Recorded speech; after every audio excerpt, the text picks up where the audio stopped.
창세기 33장 1에서 34장 2절까지 말씀입니다.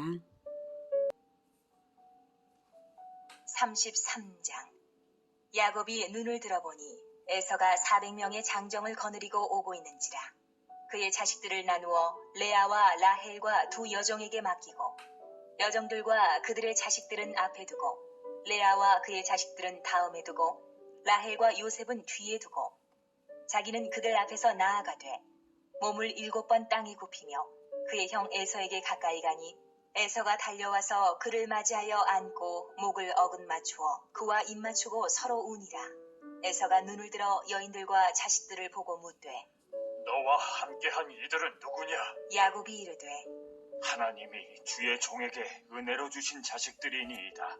그때의 여종들이 그의 자식들과 더불어 나아와 절하고 레아도 그의 자식들과 더불어 나아와 절하고 그 후에 요셉과 라헬과 더불어 나아와 절하니 에서가 또 이르되 내가 만난 바 이 모든 때는 무슨 까닭이냐? 야곱이 이르되 내 주께 은혜를 입으려 함이니이다. 에서가 이르되 내 동생아, 내게 있는 것이 족하니 내 소유는 내게 두라. 야곱이 이르되 그렇지 아니하니이다. 내가 형님의 눈앞에서 은혜를 입어 싸우면 청하건대 내 손에서 이 예물을 받으소서. 내가 형님의 얼굴을 배운즉 하나님의 얼굴을 본 것 같사오며 형님도 나를 기뻐하심이니이다. 하나님이 내게 은혜를 베푸셨고 내 소유도 족하오니 청하건대 내가 형님께 드리는 예물을 받으소서 하고 그에게 강권함에 받으니라. 사랑하는 형제 여러분, 4월 25일 월요일 저녁 묵상에 오신 것을 환영합니다. 창세기 31장부터 35장까지는 언약의 땅 베델로 돌아가는 길이라는 주제로 이어진 5장입니다. 31장에서 하나님이 명령하시기를 네가 나에게 언약을 한 베델로 돌아가라는 명령을 주신 이후에 야곱이 그 명령을 지키는가 안 지키는가 하는 것이 관전 포인트입니다. 그런데 32일에서 35장까지가 길어서 자칫 관점을 놓치기가 쉽죠. 언약을 지키고 있는가 하는 이 관점, 이 핵심 관점으로 보면 비로소 선명한 판단을 할 수가 있는 것입니다. 32장에서 야곱은 하나님과 씨름을 하고 축복을 받아내었어요. 매맞아서 둔부의 힘줄까지 상해가면서요. 그러면 이제부터라도 야곱의 눈이 열리고 변화가 되어야 하겠죠. 변화가 나타나긴 나타났습니다. 약복강을 건너기 전에는 종들과 아내들과 자식들을 먼저 보내고 자기는 뒷공무니에 남았었는데요. 하나님께 매맞은 뒤에는 깨달은 것이 있어서인지 자기가 맨 앞에 앞장을 서서 에서를 맞으러 나섭니다. 에서가 맞은편에서 400명의 장정을 거느리고 오는 것을 보고서 그렇게 했으니 이만하면 어제까지의 비겁했던 야곱과는 아주 다른 모습이에요. 자기 자신만을 보호하려던 이기심과 세상에 대한 두려움을 버린 모습이죠. 정말 잘했습니다. 자, 이제 에서가 어떻게 할까 긴장이 되는 순간인데요. 에서가 먼저 달려와서 안고 입 맞추고 둘이 서로 기뻐하면서 울었어요. 형제간의 화해가 이루어진 것이죠. 완전 하나님의 은혜였습니다. 400명의 장정을 이끌고 오던 에서의 마음에 기적적인 변화를 일으킨 것은 하나님의 역사입니다. 그런데요, 하나님이 야곱에게 이런 기적을 베푸시고 보호하시는 근본적인 이유가 야곱이 정정당당하고 신실하게 변화되어서일 것이라고 생각하기 쉬운데요. 그렇지 않습니다. 다음 장면을 보시면 아시겠지만 사실 야곱은 아직도 약삭빠르고 속이는 자였습니다. 아직 변화되지 않은 그 마음 바탕을 하나님이 모르실 리가 없죠. 하나님이 야곱을 보호하시는 이유는 정확하게 말하면 야곱이 언약을 지키도록 유도하시느라 그러시는 것입니다. 언약 백성을 결코 포기하지 않으시는 하나님의 신실하심 때문이지 야곱이 거룩해서가 아닙니다. 야곱이 어떻게 또 약은 꾀를 쓰는지를 봅시다. 12절부터 에서가 이르되 우리가 떠나자. 내가 너와 동행하리라. 야곱이 그에게 이르되 내 주도 아시거니와 자식들은 연약하고 내게 있는 양떼와 소가 새끼를 데리고 있은즉 하루만 지나치게 몰면 모든 때가 죽으리니 청하건대 내 주는 종보다 앞서가소서.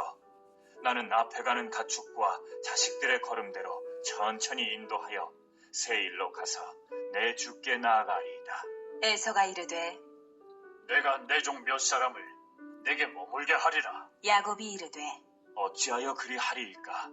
나로 내 주께 은혜를 얻게 하소서. 하매 이날에 에서는 세일로 돌아가고 야곱은 숫곳에 이르러 자기를 위하여 집을 짓고 그의 가축을 위하여 우리간을 지었으므로 그 땅 이름을 숫곳이라 부르더라. 야곱이 왜 어디를 향하여 가려고 하란을 떠나왔습니까? 하나님과의 언약을 지키려고 베델을 향해서 가는 것이죠. 그런데 에서에게는 에서가 사는 세일로 가겠다고 쓸데없는 약속을 합니다. 약속을 해놓고는 세일로 가지는 않았습니다. 약속도 쉽게 하고 어기기도 쉽게 합니다. 세일로 갈 생각이 없으면 세일로 가겠다는 약속을 말아야 하고, 만약 갈 생각이 있다 해도 베델로 가기로 하나님과 약속한 것 때문에 베델로 가는 길이라고, 세일에는 나중에 한번 들르겠다고 해야 맞는 것 아닙니까? 그렇다고 베델로 가기는 가냐? 그것도 아닙니다. 17절에 야곱은 숫곳에 이르러 자기를 위하여 집을 짓고 그의 가축을 위하여 우릿간을 지었으므로 그 땅 이름을 숫곳이라 부르더라. 야곱이 숫곳에 갔는데요. 숫곳은 야복강을 다시 되돌아간 지점입니다. 자, 여기가 가나안 땅이죠. 갈릴리 바다 요단강 사해가 있고요. 지금 이쪽에 야복강이 이쪽에 있는데요. 자, 요 네모 안에 부분을 확대해서 보면 이렇게 됩니다. 요단강이고요. 이게 야복강이에요. 지금 위치가 어떻게 되느냐면 마하나임에서 하나님의 군대를 만났었죠. 그래서 야복강을 건넜습니다. 야복강을 건너기 전에 여기서 하나님의 사자와 씨름을 했고요. 그래서 건너서 여기에서 에서를 만난 거예요. 그리고 세일은 이 아래쪽에 있습니다. 세일로 가겠다고 약속만 했지 안 가고요. 그리고 베델로 가려면 베델이 어디냐면 여기예요. 그러면 어떻게 가야 되겠습니까? 이렇게 가야 되겠죠. 그런데 베델로도 안 가고 세일로도 안 가고 베델로도 안 가고 다시 야복강을 건너 되돌아간 거예요. 여기로. 예, 야복강을 건너왔는데 또 이쪽으로 건너와서 여기가 숫곳이에요. 그리고 다시 요단을 건너면 여기가 세겜입니다. 숫곳을 건너서 나중에는 세겜으로 가게 됩니다. 아무튼요, 여기로 간 거예요. 숫곳으로. 그러니 무슨 속셈입니까? 네, 그것도 숫곳에서 집과 우릿간을 지었죠. 며칠이나 몇 주나 몇 달 묵을 사람이 집 짓고 우릿간 짓나요?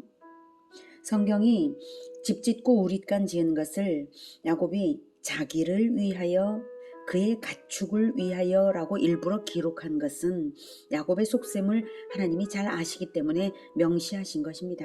하나님을 위하여서도 아니고 언약을 위하여서도 아니라는 뜻으로 명시하신 것입니다. 아브라함은 100년 동안 가나안에 살면서도 오직 천국만 바라보았기에 부자였음에도 불구하고 천막살이를 100년 동안 했어요. 집 짓지 않고요. 우리간 짓지 않았습니다. 아브라함은. 네. 오직 언약을 위해서. 야곱은 너무 아브라함과는 차이가 나죠.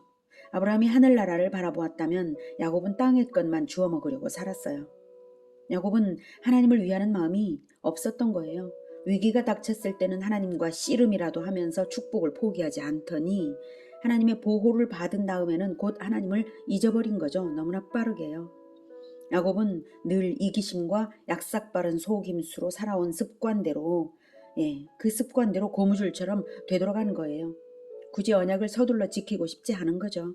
이대로 별일 없으면 느지막이 언약을 지키는 채 할 속셈인 거겠죠. 시쳇말로 간 보는 거예요. 하나님을. 이 정도쯤 하면 벌 안 주시고 넘어가 주시겠지. 이런 거죠. 숫곳에서 한참 있다 한 번 더 이사를 가는데 요단강을 넘어서 세겜으로 갑니다. 가나안 지역으로 들어가긴 들어갑니다. 아마 좀 두려웠을 거예요. 가나안을 그래도 요단강을 그래도 넘어서 가나안으로 들어가야 되지 않을까 해서 간 거겠죠. 세겜으로. 그래서 어쨌든 베델은 아니에요. 하나님께서는 베델로 가라고 하셨지 세겜으로 가라고 하신 적 없죠. 18절. 야곱이 바단 아람에서부터 평안히 가나안 땅 세겜 성읍에 이르러 그 성읍 앞에 장막을 치고 그가 장막을 친 밭을 세겜의 아버지 하몰의 아들들의 손에서 베크시타에 샀으며 거기에 제단을 쌓고 그 이름을 엘 엘로헤 이스라엘이라 불렀더라. 네. 세겜으로 갑니다. 세겜은 베델보다 약 40 내지 50km 정도 북쪽입니다. 방금 아까 보았던 곳이고요. 자, 세겜에서도 밭을 샀죠. 몇 달 살다가 떠날 사람이 밭 삽니까? 아니죠. 베델에 가기 싫은 겁니다. 그리고는 세겜에서 제단을 쌓고는요. 엘엘로의 이스라엘, 하나님 이스라엘의 하나님이라고. 이스라엘, 하나님이 주도하소서라는 뜻이잖아요. 이스라엘은 하나님이 주도하소서, 하나님이 이기소서 이런 뜻인데 이런 이름과는 정반대로 하면서 위선적인 예배를 드리는 모습입니다. 하나님을 달래려는 잔꾀로 예배한 것입니다. 하나님이 속으시겠습니까? 야곱이 잘하고 있었던 것 한 가지는 언약의 땅으로 들어가는 것, 특히 하나님의 집을 세우겠다고 한 베델로 돌아가는 길이었다는 것, 그것 딱 하나였는데 그것을 스스로 방치한 것입니다. 하나님이 가만히 두실까요? 어느 정도나 기다려 주실까요? 하나님은 오래 참으시는 분이셔서 야곱이 세겜에서 거의 10년 정도 사는 동안 지켜보셨어요. 야곱의 딸 디나가 청소년기가 되었을 정도까지 살았습니다. 그때까지 하나님은 기다리셨는데 야곱은 안 움직였어요. 하나님은 절대로 언약을 잊어버리는 분이 아니십니다. 너무 신실하셔서 너무 오래 기다리실지언정 언약을 절대로 잊지 않으시기 때문에 언약 백성이 언약을 지키지 않으면 매를 치십니다. 언약을 버리고 지키지 않을 때는 매를 맞는 것입니다. 매를 맞고서라도 하나님께 돌아오면 구원받은 백성이라는 증거이고 안 돌아오면 구원 못 받은 사람인 거죠. 하나님의 매가 인생 채찍인 것을 먼저 확인하고 나서 야곱이 어떤 매를 맞았는지 볼게요. 시편 89편 31에서 33절. 내 율례를 깨뜨리며 내 계명을 지키지 아니하면 내가 회초리로 그들의 죄를 다스리며 채찍으로 그들의 죄악을 벌하리로다. 그러나 나의 인자함을 그에게서 다 거두지는 아니하며 나의 성실함도 패하지 아니하며. 이렇게 채찍으로 죄를 다스리고 회초리와 채찍으로 죄를 다스리고 벌하겠다 이렇게 말씀을 하셨습니다. 완전히 버리지는 않으시지만 징벌은 하신다 이거죠. 사무엘하 7장 14절에는 나는 그에게 아버지가 되고 그는 내게 아들이 되리니 그가 만일 죄를 범하면 내가 사람의 매와 인생의 채찍으로 징계하려니와 라고 말씀하고 있습니다. 사람의 매와 인생 채찍으로 징계를 하신다. 하나님은 언약 백성이 언약에 신실하지 않을 때는 사람의 매를 사용하셔서 때리십니다. 라반이나 에서와 같은 사람을 사용해서 야곱을 다스리시는 것입니다. 이미 그 징계를 받았는데 야곱이 그랬는데도 아직 정신을 못 차린 거예요. 그렇다고 라반이나 에서를 일부러 더 악하게 만드신다는 뜻은 아니고요. 다만 악한 자의 나쁜 행위를 가만히 내버려 두심으로써 언약 백성의 잘못을 징계하시는 것입니다. 그러니 야곱이 이제 어떤 매를 맞을까요? 34장. 34장. 레아가 야곱에게 낳은 딸 디나가 그 땅의 딸들을 보러 나갔더니 히위 족속 중 하몰의 아들 그 땅의 추장 세겜이 그를 보고 끌어들여 강간하여 욕되게 하고. 네, 야곱의 딸 디나가 세겜 추장의 아들 세겜에게 강간을 당했습니다. 야곱이 언약을 모른 채 하니까 하나님도 야곱을 모른 채 하신 것입니다. 위험에 처하든 말든 내버려 두신 것, 보호를 거두신 것이 바로 하나님의 매입니다. 형제 여러분, 하나님의 보호하심이 여러분을 떠나지 않으시기를 축복합니다. 우리가 하나님의 언약에 따른 계명을 최우선적으로 지키기를 축복합니다. 어떤 언약과 계명이 있나요? 마태복음 28장 18, 19, 20절에는 예수께서 나와 말씀하여 이르시되 하늘과 땅의 모든 권세를 내게 주셨으니 그러므로 너희는 가서 모든 민족을 제자로 삼아 아버지와 아들과 성령의 이름으로 세례를 베풀고 내가 너희에게 분부한 모든 것을 가르쳐 지키게 하라. 볼지어다 내가 세상 끝날까지 너희와 항상 함께 있으리라 하시니라. 이렇게 하늘과 땅의 모든 권세로서 세상 끝날까지 항상 함께 있으리라 하신 예수님의 언약이 있고 우리는 그에 대한 실천 계명으로서 제자를 삼아 세례를 베풀고 가르쳐 지키게 하는 것입니다. 이것이 우리의 의무이고 계명 실천입니다. 죄인 구원을 위해 생명을 주신 사랑을 본받아서 우리도 죄인 구원을 위하여 고난당하는 그 사랑을 하면서 제자화를 하는 것. 이것이 계명 실천입니다. 당장은 모든 민족으로 내 발이 다 가지는 못할지라도 모든 민족으로 나아갈 다음 세대들을 가르쳐 지키면 그것이 계명 실천입니다. 우리가 언약을 어기지만 않는다면 예수님은 하늘과 땅의 모든 권세로서 우리를 지키십니다. 그러니 성경 배우고 또 가르치고 세례 받고 또 세례를 받게 하고 자녀와 이웃에게 예수 그리스도를 가르치십시오. 가르치려면 먼저는 배워야 하죠. 그리스도인들은 평생 배우고 가르치는 일을 하는 것이 당연합니다. 그게 계명입니다. 아무도 다 배울 수 없고 아무도 다 가르칠 수 없겠지만 그 길을 가는 것이 언약을 지키는 것입니다. 한 줌 지식이라도 성경을 배우면 배운 것을 가족에게 친구에게 전달해 주십시오. 그것이 언약 지키는 것입니다. 그렇게 계속 가르치는 사람은 자기도 실천하게 됩니다. 언약을 지키면 자기도 살고 전도해서 이웃도 살리는 것입니다. 가족과 이웃을 위해 진리의 빛을 밝혀주다 보면 내 앞길도 밝아지는 것이죠. 말씀의 사람을 하나님께서는 가장 귀히 여기시고 지키십니다. 그러나 하나님을 알아가지도 않고 복음 전도와 제자화를 미루다가는 영의 눈이 어두워져서 스스로 함정에 빠지게 됩니다. 여러분, 미루지 마시고 전도하며 성경 배우시기로 결단하시겠습니까? 아멘. 기도하겠습니다. 하나님, 우리가 하나님께 우리 좋을 것을 간구하기는 해도 복음과 제자화를 위해서 하는 실천이 적다면 참으로 하나님께 부끄러운 것입니다. 우리가 야곱과도 같은 그 간사함이 우리 안에 있지 않도록 이제 버려지도록 주님 도와주시옵소서. 주님, 주 예수님께서 우리에게 남겨주신 그 지상 명령과 계명을 이웃사랑, 죄인 구원을 위한 이웃사랑의 계명을 우리가 최선을 다해서 지키겠습니다. 주님, 우리를 붙들어 마음을 굳건하게 더욱 세워주시며 모든 길에 늘 보호하여 주시옵소서.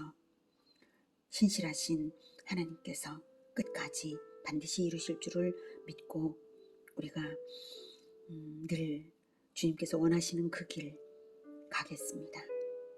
인도하여 주시옵소서. 예수님의 이름으로 기도드립니다. 아멘. 이어지는 시간은 개인 기도 시간입니다.